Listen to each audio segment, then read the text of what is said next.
Quando Moisés iniciou o trabalho de retirada do povo que vivia como escravo no Egito, muitos de nós imaginamos que naquela tomada daquele contingente de escravos que saíam da região, estavam apenas os hebreus. Não é verdade. Uma quantidade muito grande de outros povos também foram libertados por Moisés nesse mesmo movimento de retirada dos escravos egípcios. Assim, portanto, aquele conjunto de homens, mulheres e crianças que atravessaram o deserto era composto por uma quantidade muito grande de indivíduos vindos de diversas partes do mundo, idiomas distintos, culturas diversas, e com verdades absolutamente diferentes no curso das suas experiências corporais. Apesar de tudo isso, esses homens foram chamados a diminuir as suas diferenças entre si para que pudessem sobreviver das asperezas do deserto. Não seria possível a sobrevivência desse povo e desse conjunto de diversas culturas distintas, nessa amálgama de raças e de pensamentos, se eles não se submetessem ao comando de uma liderança para atravessarem os anos, que, no dizer do texto bíblico, teria sido de 40 anos.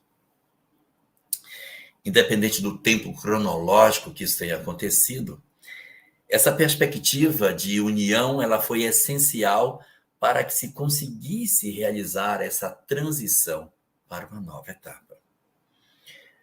As tribos de Israel que se assentaram na Palestina quando ali chegaram eram originários das diversas famílias que se formaram dos filhos de Jacó. Jacó, como todos nós sabemos, teve 4 esposas: Lia, Raquel, Zilpa e Bilha. 4 mulheres de diferentes lugares. 2 eram irmãs, mas as 2 escravas ninguém sabe de onde eram, de que parte do planeta teriam vindo, qual eram seus traços fisionômicos, cor de sua pele. Mas, apesar disso, os filhos de Jacó são todos iguais. Não existe diferença entre os filhos de Jacó.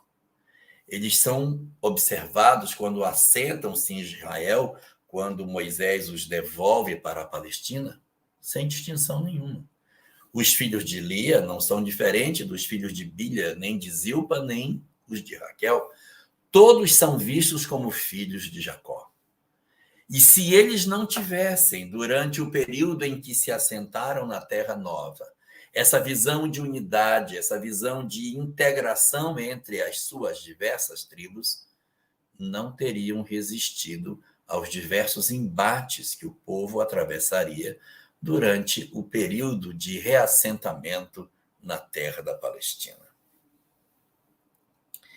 Da mesma forma, quando acontece aproximadamente no ano 1000, a invasão dos assírios no norte de Israel, promovendo assim uma transformação muito profunda da região central de Israel, com a chegada de assírios que se miscigenaram com a cultura local, gerando os samaritanos, descaracterizando a linhagem genética e étnica do povo judeu, fazendo assim o surgimento de galileus, samaritanos e judeus.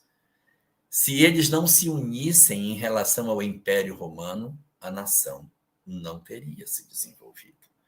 Foi necessário que, apesar das divergências internas que eles possuíam uns em relação aos outros, eles se mantivessem coesos em função da ocupação romana que aconteceria depois. A tomada pelos babilônios, a tomada pelos macedônios, não foi suficiente para quebrar a unidade do povo de Israel. Assim como também, durante o período do cristianismo nascente, quando as primeiras igrejas cristãs se formam, os primeiros núcleos são formados, surgem núcleos na Palestina e núcleos também fora da Palestina. A igreja de Antioquia queria dar a nós a figura de Saulo e depois Paulo de Tarso. É um exemplo de uma igreja formada fora dos arraiais de Israel, com grandes potencialidades espirituais naquela região. Isso demonstra, em todas essas circunstâncias, o quanto a união foi fundamental para a sobrevivência de todos aqueles que, de certa maneira, se apresentavam como sendo espíritos que estariam aprendendo nessas circunstâncias. Ah, se o povo de Israel não tivesse se unido em torno de Moisés! Ah, se as tribos de Israel não tivessem se unido nas suas batalhas contra os vários povos palestinos! Ah, se o povo de Israel não tivesse se visto como um diante do Império Romano! Ah, se as igrejas cristãs não tivessem se visto como um só corpo durante o cristianismo nascente! Sempre foi assim. Se nós dividirmos entre nós, não temos chance de sobreviver. E o movimento espírita não tem feito uma circunstância distinta. Ao longo da nossa história, nós temos 165 anos de movimento espírita, mas nas diversas fases que o movimento espírita passou, a ideia da união prevaleceu sobre as divergências que tivemos. Tivemos períodos anteriores ao Pacto Áureo, de 5 de outubro de 1949, em que as federações estaduais não estavam certamente conectadas com a Federação Espírita Brasileira, necessariamente. Mas foi ali, nesse pacto, que se fortaleceram os vínculos entre as federativas e a Federação Brasileira. Um passo importantíssimo para a unidade do nosso movimento, para a garantia da unidade de princípios, para que a doutrina seguisse e que se pudesse multiplicar ainda mais o conhecimento sobre Allan Kardec e a capacidade de nós conseguirmos, sim, realizarmos o trabalho de divulgação desse edifício doutrinário extraordinário que o Espiritismo representa. Olhando para a história multimilenar dos povos, nós temos a certeza de que só a união é que faz com que nós consigamos atravessar os períodos difíceis que a humanidade possa atravessar. É por isso que é tão importante que nós lembremos de todas essas coisas, para que no nosso momento presente nós não venhamos a encontrar nenhum tipo de instrumento que possa provocar uma cisão, um afastamento, um distanciamento entre as pessoas que constituem o movimento espírita, tanto mais quando as causas dessas divergências são causas externas ao próprio conteúdo que o Espiritismo possui. Seria até entendível que discussões com relação a determinados princípios doutrinários pudesse até justificar divisões, se no passado os judeus divergissem, mas não aconteceu. Se de repente as tribos de Israel contestassem as verdades, mas não aconteceu. Se a igreja cristã primitiva se dividisse nos seus princípios, mas a gente sabe que desde o primeiro concílio de Jerusalém se procurou dirimir essas divergências para que tudo ficasse coeso. E o movimento espírita sempre garantiu a unidade de seus princípios. Porém, nota-se com estranheza nos últimos tempos um movimento externo ao espiritismo, tentando arrombar as portas do movimento para se implantar de maneira infeliz dentro dos espaços doutrinários que o espiritismo possui. Estou falando da intolerância política infiltrada nos ambientes religiosos. Nós, que sempre fomos caracterizados por ser participantes de uma doutrina que possui uma fé raciocinada e que temos como eleição um único líder, que é Jesus, parecemos estar, em algum momento, esquecidos dessas verdades estabelecidas no cerne da doutrina espírita. Hoje, não se discute as questões referentes aos princípios da doutrina espírita. Não está em discussão o conteúdo doutrinário, os debates sobre a necessidade ou não de se fazer mudanças no corpo de Kardec não está em discussão. Mas o que, lamentavelmente, se tem visto de maneira muito frequente é o nosso movimento espírita querendo realizar um processo de distanciamento por opções político-partidárias que não pertencem ao corpo doutrinário do espiritismo. Qualquer um de nós que subisse nos degraus da história para olhar para trás, veria de maneira muito clara que todas as vezes que o poder religioso se aliançou a poderes políticos, fracassou. Nós não podemos contaminar a mensagem da doutrina espírita com as tintas infelizes daquilo que passa, com o poder temporal dos homens, com a eleição de determinadas pessoas para serem as balizas de referência para o nosso movimento espírita. O movimento espírita não tem outra liderança senão Jesus. Não tem. O próprio Allan Kardec é o codificador da doutrina espírita, mas o mestre não é exatamente ele. O mestre Jesus, a referência que nos foi dada como modelo e guia é Jesus e nenhuma outra, mas o que nos faz perceber que não compete ao movimento espírita a adoção de predileções político-partidárias, uma vez que nós temos que garantir a isenção das nossas posturas para que nós consigamos ser leais aos princípios que nós esposamos. O próprio Kardec nos alertou na Revista Espírita sobre a necessidade de nós nos afastarmos dos assuntos irritantes e coloca política partidária como sendo uma dessas questões das quais o movimento espírita não deveria se aproximar.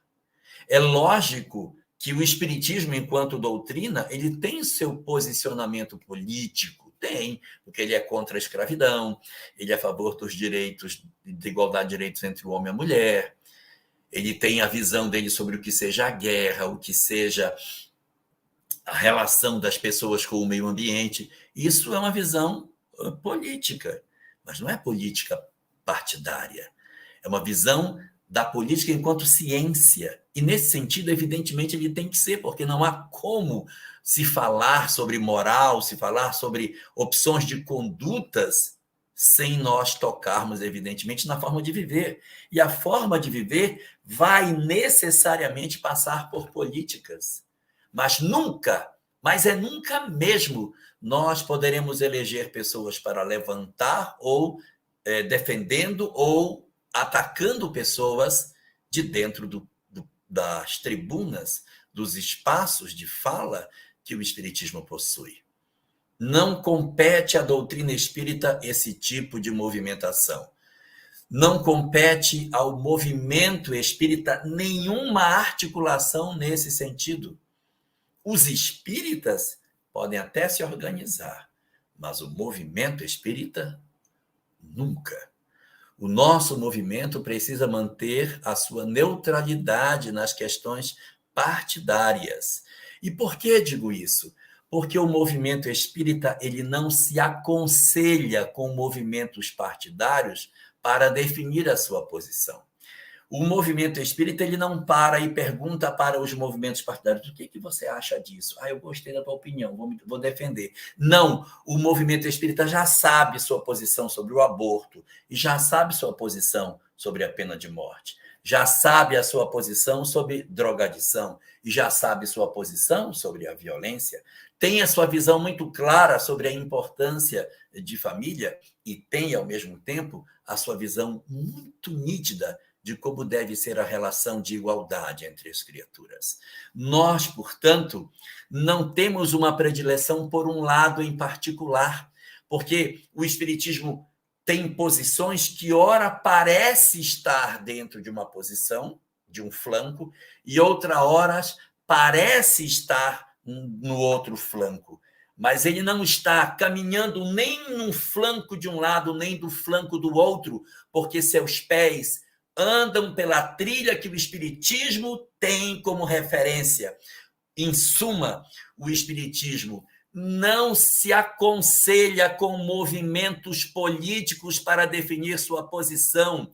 Nós temos a posição doutrinária espírita pré-traçada nas obras doutrinárias, e não são os movimentos temporais, não são as contingências humanas que vão delinear para nós como o Espiritismo, como o movimento espírita deve pensar. As obras doutrinárias já trazem.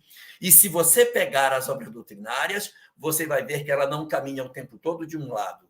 Ela pisa aqui e pisa lá. Porque ela busca a coerência das coisas. E, às vezes, quando a gente se apaixona por uma leitura de mundo, a gente pode abraçar certos conceitos que vão colidir com a doutrina espírita. Não é nosso papel como espíritas nos dividirmos por predileções partidárias em um momento em que o país precisa tanto de paz.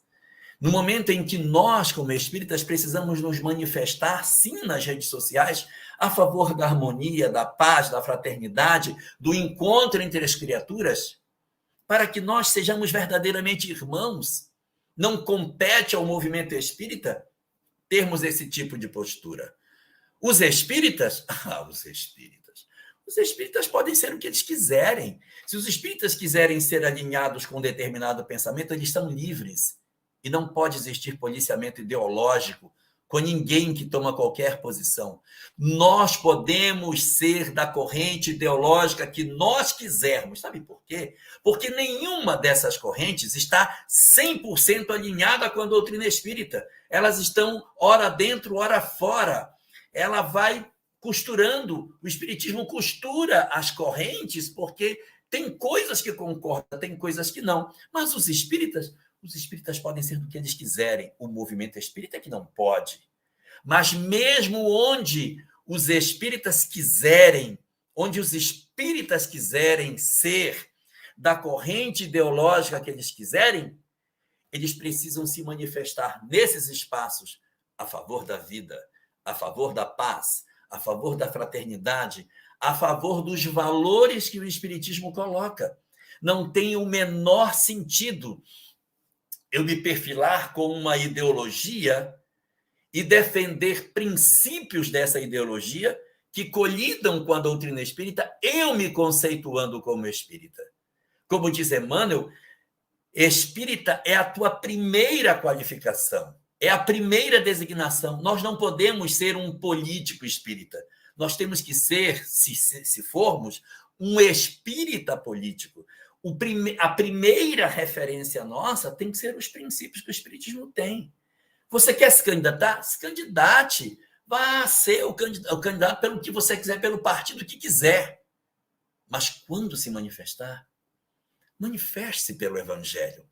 Não traga a política partidária para dentro do movimento espírita, mas leve o espiritismo para a política, a visão de cuidar das pessoas, de sermos fraternos, de procurarmos ser verdadeiramente voltados para esse processo.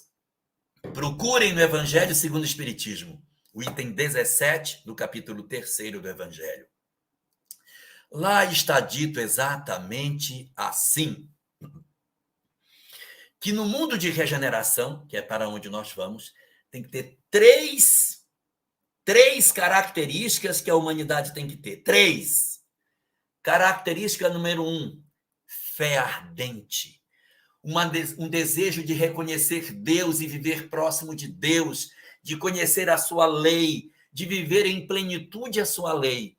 E não querer viver ao arrepio de Deus, distante de Deus, negando sua lei, desrespeitando religiões. atacando a fé alheia, mas o desejo de viver Deus e sua lei, aproximar-se, a valorização da fé, a valorização dos aspectos que dizem respeito ao nosso mundo interior. Segunda característica, uma lídima construção de uma sociedade com justiça social. Uma sociedade onde não exista desigualdades, onde se procure que ninguém passe necessidades, aonde se perceba que a humanidade procura diminuir as distâncias, onde ninguém precise morrer de fome, onde se construa uma sociedade onde exista o respeito pelo que é mais frágil, de cuidar do que é mais frágil, onde aquele que pode mais cuida do que pode menos. E não uma sociedade que explora, que suga, que destrói, que constrói degraus sociais. Vocês estão vendo como pisa de um lado e pisa do outro? Vocês estão vendo como isso não é de um lado só? É fé, mas é ao mesmo tempo uma sociedade harmônica. É a busca do sentido da religião e da conexão com o divino e com o sagrado, mas de maneira prática, a construção de uma sociedade fraterna. E como terceira característica, pode ver lá, está lá no item 17 do capítulo 3º, eu não estou inventando. É essa construção de uma sociedade onde exista uma menor distância entre as classes sociais, onde se busque a harmonia, mas se tenha fé, se tenha verdadeiro sentimento de conhecer a Deus e viver a sua doutrina. E como terceiro elemento, a luta para vencer as imperfeições morais. A luta para vencer os meus arroubos, as minhas paixões envilecentes, as paixões que eu tenho, o meu orgulho, o meu egoísmo, a minha inveja, está lá colocado, ele coloca 4 imperfeições, o ódio, as paixões, a inveja e o orgulho, 4 coisas que a gente precisa vencer. Para vencer isso, eu preciso ter disciplina, eu preciso estar voltado para vencer o meu eu interior, eu preciso ter uma conexão com o divino, eu preciso estar buscando algo de transformador para que eu consiga construir essa sociedade. Por isso que não faz sentido nós querermos nos abraçar com uma ideologia como se ela representasse a doutrina espírita como um todo. Não! O espiritismo não é nem de esquerda e nem é de direita. O espiritismo é de cima, pelo amor de Deus. Ele anda pelos caminhos que o homem tem encontrado nas suas ideologias, ora concordando com um lado, ora concordando com o outro. Por isso não faz nenhum sentido nós querermos representar o pensamento espírita em nenhuma dessas ideologias que pertencem a flancos distintos. O espiritismo representa a consolidação do amadurecimento da lei de Deus. Então, a sociedade que a gente tem para construir é a sociedade forjada em cima da fé, que é o amor a Deus. A sociedade com menos distâncias sociais, que é o amor ao próximo. E a vitória sobre as nossas imperfeições, que é o amor a nós mesmos. É amar a Deus, amar ao próximo e amar a nós mesmos, que é a velha lição repetida de diversos ângulos distintos, mas é sempre a mesma. Não faz o menor sentido nós nos dividirmos por um assunto que é alheio a nós. Isso é alheio à doutrina espírita. Nem para atacar e nem para defender. Defendamos, se quisermos, o amor. Defendamos a doutrina espírita. Se os outros se alinham, bom para eles. Mas nunca levantaremos a nossa voz para atacar pessoas. Que sentido existe em construirmos uma sociedade do bem atacando o mal? Querendo destruir o mal, isso é infantilidade. Nós que conhecemos a história do Brasil, que sabemos como é difícil a construção de um coração do mundo neste ambiente, nós que passamos, que quando lemos o livro Brasil, Coração do Mundo, vemos todas as dificuldades para conseguir atravessar a história, sabemos que os homens passam, que equívocos acontecem, mas o governador permanece. Se nós tomarmos uma decisão equivocada nos dias que se aproximam, dentro da nossa visão, não é o fim do mundo, porque os homens passam. A história passa. A escravidão em terras brasileiras durou 3 séculos, mas ela passou. Quem viveu 100 anos teve a sensação de que ela não acabou. Quem tivesse tido a chance de viver 200 anos, sentiria que, de repente, nada mudou. Foi preciso 3 séculos para que a humanidade entendesse os equívocos que cometia e nós começássemos a reorganizar a nossa própria sociedade. As sociedades caminham devagar e as preferências dos homens precisam ser respeitadas, porque elas indicam o grau de amadurecimento que a nossa sociedade possui. Então, não nos cabe o desespero, o ódio, o pânico, ir para as redes sociais, atacar as pessoas. Não faz sentido. E muito menos ainda dentro da casa espírita. Nós nos dividirmos, nós nos apartarmos porque a gente acha que somos pertencentes a grupos imissíveis, como se o espiritismo passasse a ser secundário nas nossas vidas. Como se as ideologias político-partidárias tivessem assumido a liderança do nosso psiquismo e o espiritismo fosse um anexo. Nós estamos nos enxergando muito mais pelas nossas predileções do ponto de vista político-partidário do que pela mensagem que nós acreditamos. Afinal, não acreditamos na mesma mensagem? Não somos pertencentes à mesma ideologia? A minha bateria está acabando, eu vou só colocar aqui. Não pertencemos à mesma ideia? Não somos nós partícipes da mesma doutrina que nos anima? Que sentido tem nós nos considerarmos como se nós fôssemos diferentes a partir do momento em que as nossas vidas não são definidas em termos de conduta por aquilo que as lideranças humanas colocam, quando nós temos um líder que governa há 4,5 bilhões de anos, eu vou seguir um líder que não tem esse tempo de governo? Nós temos uma liderança estabelecida. Ele é o nosso líder, Jesus. E qual é o meu código de conduta? O Espiritismo, que não faz predileção de políticas, não faz predileção de lados partidários. E para só terminar o que eu tenho para dizer, eu queria relembrar aqui a última frase, o último trecho da conclusão de O Livro dos Espíritos. Lá diz assim: jamais os bons espíritos foram os instigadores do mal. Os bons espíritos nunca instigaram o mal. Mas se tem alguém instigando o mal na Terra, e isso tem, não são os bons espíritos. Então, quem instiga o mal não são os bons. Se você instiga o mal, ou é instigado pelo mal, então você não está sendo estimulado pelos bons. As entidades obsessoras é que estão nos assediando. O texto segue dizendo: jamais legitimaram o assassínio ou a violência.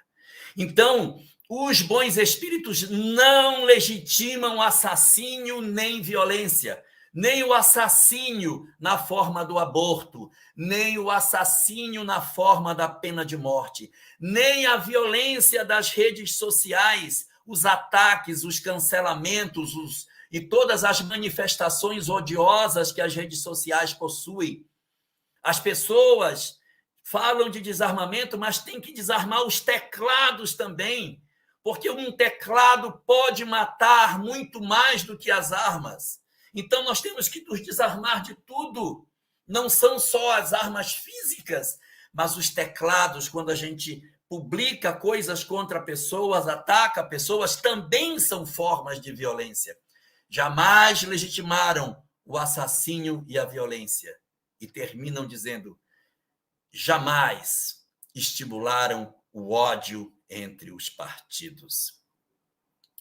Se existe ódio entre os partidos hoje, não é inspirado pelos bons espíritos. Se não é inspirado pelos bons espíritos, quem está inspirando? São os inspiradores do mal. Quem está nas redes sociais atacando pessoas, criticando pessoas, não está a serviço do bem. Pode até achar que está, mas o bem não se serve do ódio para divulgar as suas ideias. Ninguém pode defender o amor provocando ódio. Ninguém pode defender uma ideia de uma sociedade melhor querendo desconstruir o bem. Não ataquemos as pessoas. Não ofendamos a quem quer que seja. Não nos compete isso. Nós temos que levar a mensagem da imortalidade, do amor ao próximo. É esse o nosso propósito. Essa é a sociedade que nós temos para construir e não a sociedade que se divide. Portanto, diante de todas essas coisas, não permitamos que o movimento espírita seja contaminado pela loucura que está lá fora. Eles estão querendo arrombar as portas do movimento espírita para assumir o controle das nossas condições de pregação. Não interessa que lado seja. Nenhum deles nos interessa. Nós já temos um líder. Nós já temos a nossa doutrina. Nós já temos as nossas referências doutrinárias. Não precisamos de novas ideologias. O Espiritismo nos basta. Portanto, dentro de todas essas coisas, nós precisamos diminuir essas tensões, nos articularmos de maneira efetiva como verdadeiros cumpridores do pensamento do Cristo, atendendo ao apelo de Emmanuel e lembrando, espíritas, unamo-nos. E esse unamo-nos passa pela questão partidária política também.